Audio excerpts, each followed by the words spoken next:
सरस्वती जी कहती हैं उठ और अपने अध्ययन में लग जा। और भगवान गोविंद कहते हैं उठ जा और प्रातः काल होते ही भगवान का भजन माला करना चालू कर दे।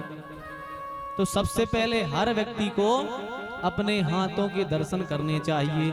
यदि मंत्र ना आता हो श्लोक, कोई बात नहीं, हाथ ही के दर्शन कर लो, हाथ के ही दर्शन कर लो। मंत्र नहीं आता कोई बात नहीं, हमने बता ही दिया कि ऊपर लक्ष्मी जी, बीच में सरस्वती, यहाँ गोविंद भगवान, इनका ध्यान कर लो बस। इसके बाद क्या करना है, पलंग पर सो रहे हो तो सीधे पृथ्वी माता पर चरण नहीं रखने हैं। क्यों? क्योंकि वो हमारी माँ है, कहते ना पृथ्वी माता। अब माँ को अपन ऐसे स्पर्श थोड़ी करेंगे, अब वो तो मजबूरी होती है करने की, वरना करे ही नहीं आदमी। तो सबसे पहले पृथ्वी माता से प्रार्थना करनी है। समुद्र वसने देवी पर्वतस्थन मंडिते विष्णु पत्नी नमस्तुभ्यं पादस्पर्शं क्षमस्व मे। समुद्र वसने देवी, हे समुद्रों में वास करने वाली देवी, पर्वत स्थन मंडते, आप इतने बड़े बड़े पर्वतों को धारण किया करती हो, इसलिए हे माँ मुझे मजबूरी में आपके ऊपर चरणों को रखना पड़ रहा है, इसलिए माँ अपना बालक जान करके मुझे क्षमा करना। ऐसी प्रार्थना करनी चाहिए माता पृथ्वी से, तब जाकर के अपना पैर पृथ्वी जी पर रखना चाहिए। जो व्यक्ति पृथ्वी माता से क्षमा याचना नहीं करता उनको पाप लगता है, इसलिए क्षमा याचना करने के बाद ही उठना चाहिए। और प्रातः काल उठो, सबसे पहले मुख से बोलो राम, भगवान का नाम लिया करो, भगवान का नाम लिया करो। वरना आजकल आदमी की, अच्छा आज को आदमी ऐसो उठ के हाथ नहीं देखे, वो तो के थे काय चाय बन गई सो चाय की प्लेट दिखा दे, हाँ बेके थे जब तक चाय हमारे बिस्तर पे नहीं आए हम उठेंगे। कई लोगों की आदत होती है ऐसी। अब देखो आपस में बता रहे हैं कि दीदी हमारे बे ऐसा ही है, हमारा मोड़ा ऐसा ही है, जैसी महाराज बता रहे सही है। डिस्कस कर लू करे कि हमारे संग ऐसी ऐसी घटना घटाते और कथा को जब तो मजा है। तो भैया सबसे पहले प्रातः काल उठो और जो है भगवान का ध्यान करो, भगवान का नाम लो, अपने हाथों को देखो। पर आजकल ये तो खत्म हो गया, वो एक हमें खबर नहीं आ रहा, कलयुग का एक श्लोक बना था। एक ऐसा है कि कराग्रे बसते लक्ष्मी, अपने हाथों में लक्ष्मी को देखो, तो वो ऐसो कछु है कि अब खबर ही नहीं आ रही, सुना दें लिखने का। हाँ मोबाइल को तो है ही, आजकल मोबाइल देवता आ गए हैं। प्रातः काल उठते ही लोग पहले ऐसी नोटिफिकेशन देखा, सुनो तो तत्काल व्हाट्सएप फुल है, नौकरिया फेरी से पूरो देखो कौन को मैसेज आप पीछे, इंस्टाग्राम खोले है, इंस्टा में देखो कोई ने कहा फिर बैक, फिर फेसबुक खोले, फेसबुक देख के फिर बैक, ऐसे जैसे इनकी लाखों को लेन देन चला था। रात में कि कोई ने कछु बड़ो इमरजेंसी ने भेजता हो मैसेज, ऐसो दिखा था। प्रातः काल होते ही भगवान को तो भूल गए, भगवान को तो भूल गए पर मोबाइल को याद करने लगे। पर प्रातः काल भैया उठो तो भगवान का नाम लिया करो, है कि नहीं। और कहने लगे उठकर जय कलारी की, भूल गए कुंज बिहारी की। कई जनों को तो लाल देवी से मंजन होते प्रातः काल उठते ही, ऐसे ऐसे भी हैं। पर भैया अच्छे मार्ग पर चलो तो भगवान का सानिध्य मिलेगा। वरना देखो अच्छा 3 फायदा है दारू पिए के, हाँ फायदा तो हो गए भी है भैया लाल देवी के, 3 फायदा हैं हम बता रहे हैं। लेकिन पी वो चालू न करियो, नाम फायदा बता दे रहे को कर भी ले कर लीजिए। 3 फायदा है दारू पीवे के, सुन रहे डॉक्टर साहब। अब तुम क्यों महाराज ने जो करा दो कबाड़ो, बताओ भागवतों में रामायणों में तो सुनाई जाती कि दारू ने पियो जी, कह रहे फायदे ही गिनवा रहे। अब तो आदमी ने पी तो जसो पी है, हम गिनवा रहे 3 फायदा हैं। शराब पीने के 3 फायदे हैं। पहला, व्यक्ति को कभी बुढ़ापा नहीं देखना पड़ता, दारू पीने वाले व्यक्ति का बुढ़ापा नहीं आता। हाँ, दूसरा फायदा उसके घर में कभी चोरी नहीं होती। और तीसरा फायदा कुत्ते कभी उसे भौंकते नहीं और ना काटते हैं।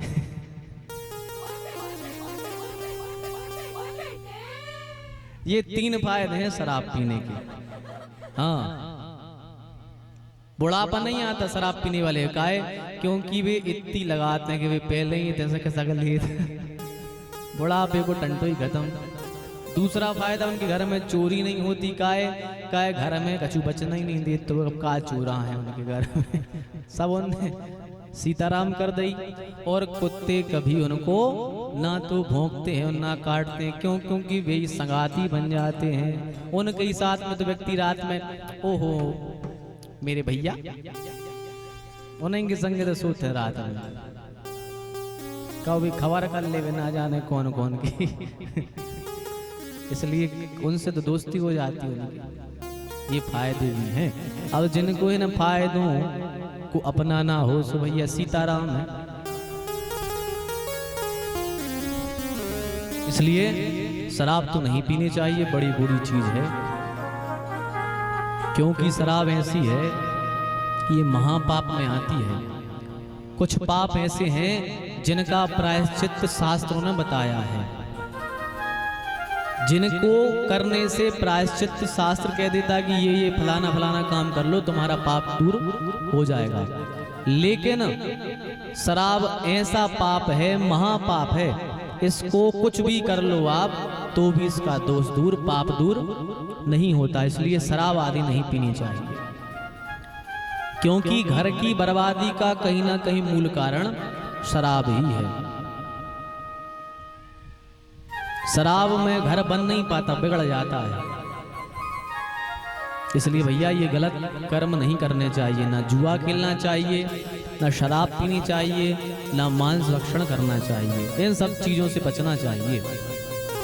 आप शराब पी रहे हो, अब बताओ सोचो 400 रुपया देने की मजूरी कर रहे हैं, 150-200 रुपया की आप पी के आ गए। और कई लोग तो पूरी सटकार जाते, घर पे ले के नहीं आते। अब 150-200 की शराब पी ली, 200 बची, अब 200 से घर का खर्चा कैसे चलेगा बताओ।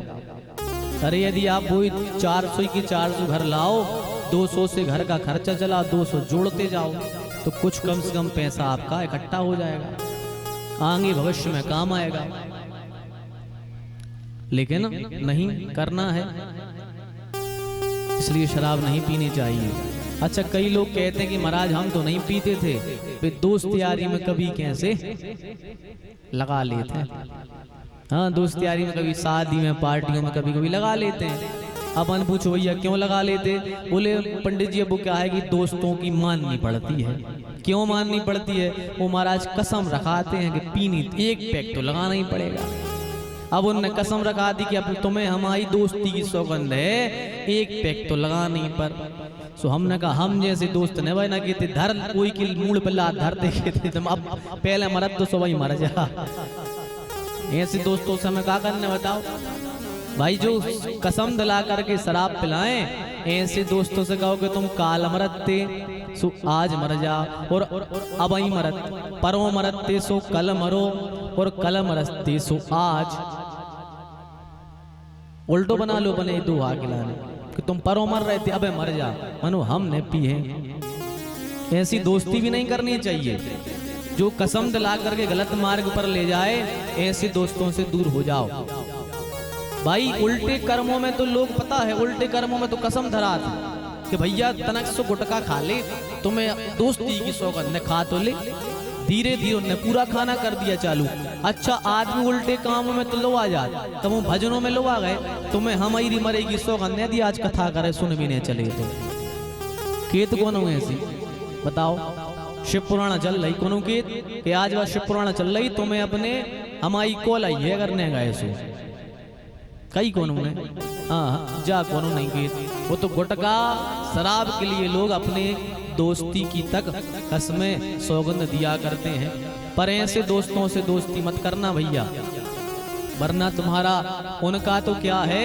कुछ दोस्त ऐसे होते हैं जो चाहते हैं कि तुम यदि बढ़ रहे हो तो तुमको वो गिराना चाहते हैं। यदि तुम बढ़ रहे हो, तुम नशा पानी नहीं करते, साथ वाले हो, तुम उससे आगे निकल रहे हो, तो लोग जलने लगते हैं और वो धीरे धीरे तुम्हें आदत डलवाते हैं। पहले वो खुद के पैसों की पिलाएंगे तुम्हें, वे पहले खुद के पैसों की पिलाएंगे, और जब तुम्हें आदत हो जाएगी तो फिर वो पिलाना बंद कर देंगे और फिर तुम खुद पियोगे, घर का सामान बेचोगे, पैसा खर्च करोगे और पूरे तुम नष्ट हो जाओगे। आज का आदमी पता है कैसा है? आज का आदमी ने अपने जीवन का रिमोट दूसरे के हाथ में दे दिया है। खुद पे कंट्रोल नहीं है, दूसरा कंट्रोल करता है। जैसे अभी किसी को गुस्सा दिलानी हो, अब भी उसके मुंह पे गाली दे दो तुम, तत्काल लाल हो जाए। मतलब देखो, तुम्हारा रिमोट सामने वाले के हाथ में है। उसने तो वो तो चाह ही रहा था कि तुम क्रोध, तुम्हें गुस्सा आ जाए, तुम्हें आ गया।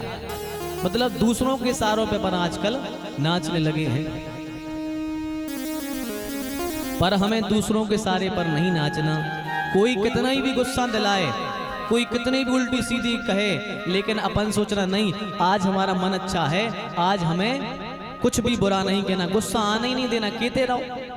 वो कहता कहता थक जाएगा पर तुम्हें गुस्सा नहीं आएगी। और उससे कहना कि तुझे अभी कुछ कहना है कह ले, जितनी गाली देना देने, जब मेरा मन खराब होगा तब मैं तुझे गाली दूंगा, अभी तो मैं मस्त हूं, खुश हूं, वो और जल जाएगा। तो भाई अपना कंट्रोल अपने हाथ में रखो, दूसरे के हाथ में नहीं।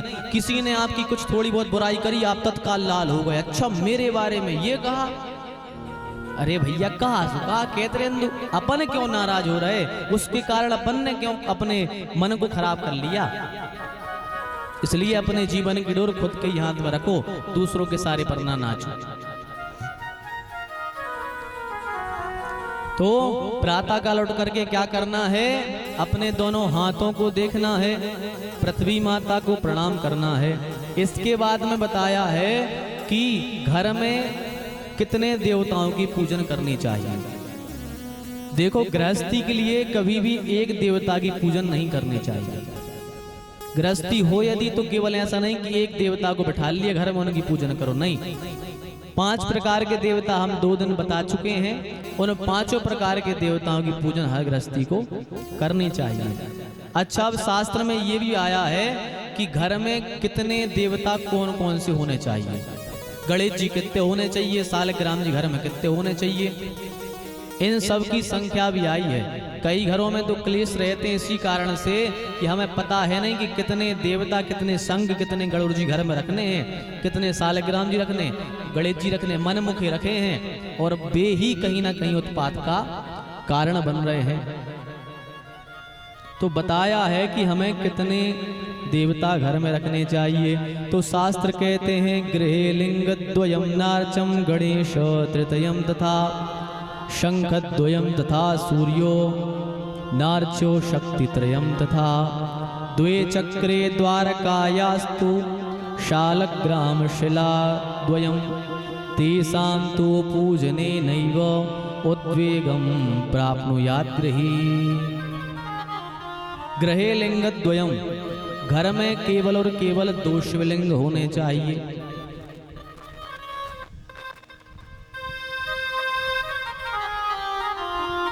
क्षमा करना, 2 नहीं, शिवलिंग 2 नहीं होने चाहिए घर में, या तो 1 हो या 2 से अधिक हो। 2 शिवलिंग घर में नहीं होने चाहिए क्योंकि वे अशांति का कारण बनते हैं।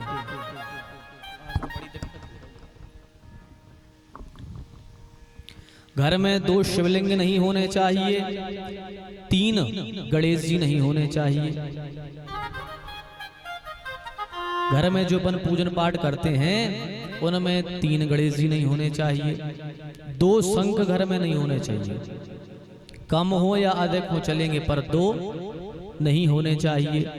और 2 सूर्य भगवान के लॉकेट भी घर में नहीं होने चाहिए। वो आते ना गोल गोल सूर्य भगवान का मुख बना रहता है, वे भी घर में 2 नहीं होने चाहिए। 3 दुर्गा जी की मूर्ति नहीं होनी चाहिए। और देवी जी का प्रभाव तो भैया ऐसा है कि देवी जी के मंदिर के बगल में कम से कम 100 हाथ तक घर नहीं बनाना चाहिए। देवी जी के मंदिर के 100 हाथ तक घर नहीं बनाना चाहिए, क्योंकि जो देवी जी के मंदिर के घर के बगल में घर बनाता है उसके घर में कभी भी शांति नहीं रहती। हमने एक दिन और कहा था कि देवता हैं तो अच्छे, पर यदि उनकी क्रिया बदल दी जाए तो वे ही आपके घर में उत्पात का कारण भी बनते हैं। इसलिए 3 दुर्गा जी नहीं होने चाहिए, 2 घर में गोमती चक्र नहीं होने चाहिए, और 2 शालग्राम जी भी घर में नहीं होने चाहिए। यदि ये पूजन स्थान में आपके हैं तो गृहस्थ मनुष्यों को अशांति होती है। इसलिए अशांति यदि घर में है और आपके घर में ये प्रकार की